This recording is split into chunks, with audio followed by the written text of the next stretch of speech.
Welcome everybody, this is Retro Challenge Gamer, and this will be my fourth Let's Play challenge, and we'll be doing Descent 1 today. This is actually a rather interesting game. It's a first-person shooter, but it's interesting in that it is the first game during its era that had fully realized 3D environments alongside 3D enemies as well, being made up of polygon models. And I am choosing Hotshot as this difficulty setting because as I said in previous videos, I am not the best player, but I'm doing these challenges just to see if I can, challenge myself. So basically, what is the challenge for this game? Well, levels 1 through 7 of the main game were actually released prior as Shareware, that you could download free as a demo of sorts before you wanted to buy the full game itself. And in that shareware, you had access to a variety of weapons, including lasers, Vulcan cannons, spread fire, concussion missiles, homing missiles, and proximity bombs. The smart missiles, mega missiles, plasma cannons, and fusion cannons were not introduced until you bought the actual full game, and of course they were still not introduced until level 8 onwards. So I'm actually going to deny myself anything that did not come in the shareware version.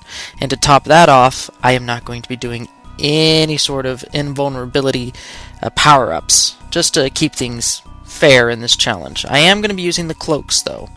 And if at all possible, I will be trying, as I die, you actually release a lot of your weapons on death. Sometimes it's called death spew. Well, I'm going to try my best to avoid that. I'm not going to pick up any weapons if I can help it. I might have to white card that depending on where I die, and if I have to get through a tunnel or not, where my death spew was.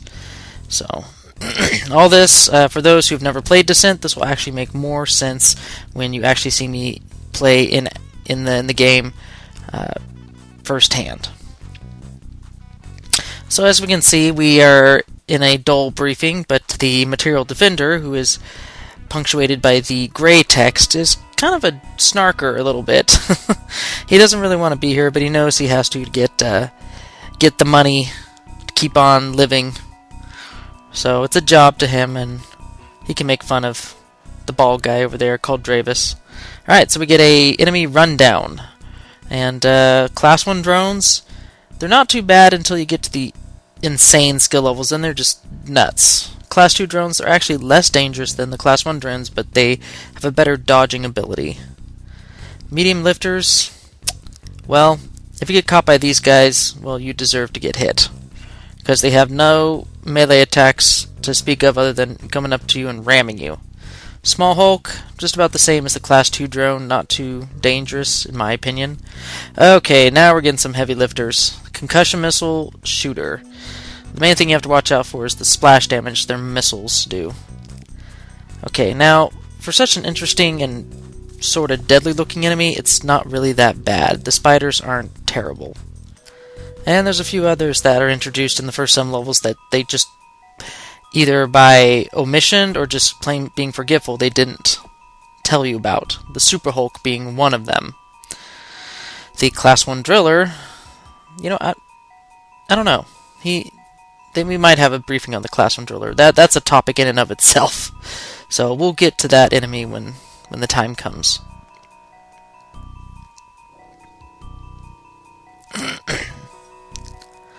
And I think this is a reference to a potential spin-off series called Red Faction.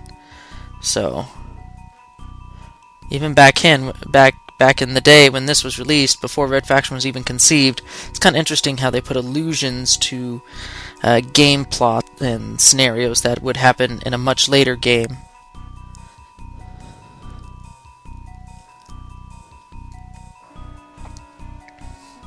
Yeah, you'll eventually be getting all the way out to Pluto in the course of this game, but in terms of the shareware levels 1 through 7, you're going from Earth's moon to Venus to Mercury, and that was the end of the shareware episode.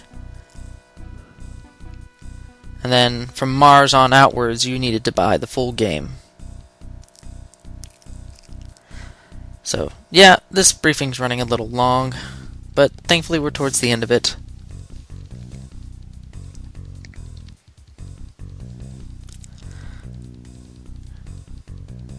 Alright, thank you.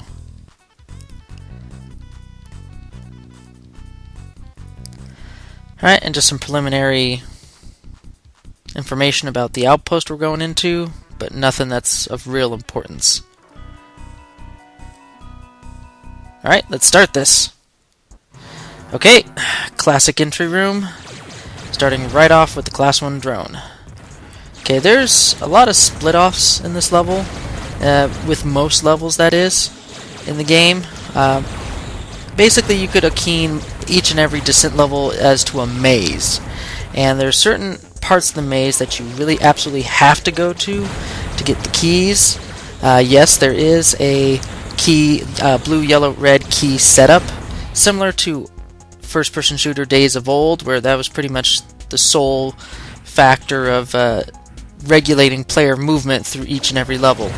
If you don't want a player to get to some place before their time, you pretty much put a color-coded door needing a key to get there. So that was one way to keep... Oh, where did he go?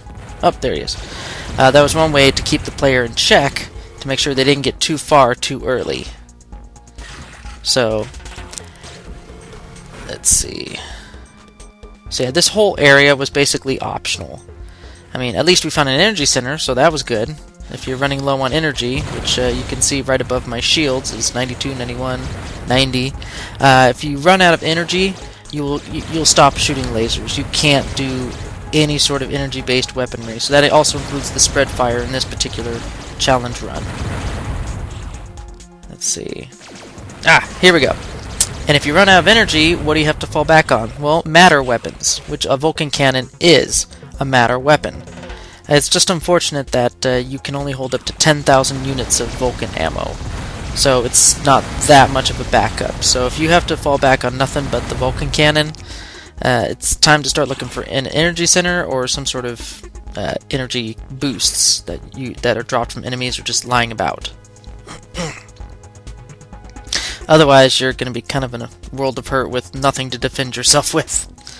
So technically, we've got the red key card, so this whole other area, just by assumption alone, is completely optional.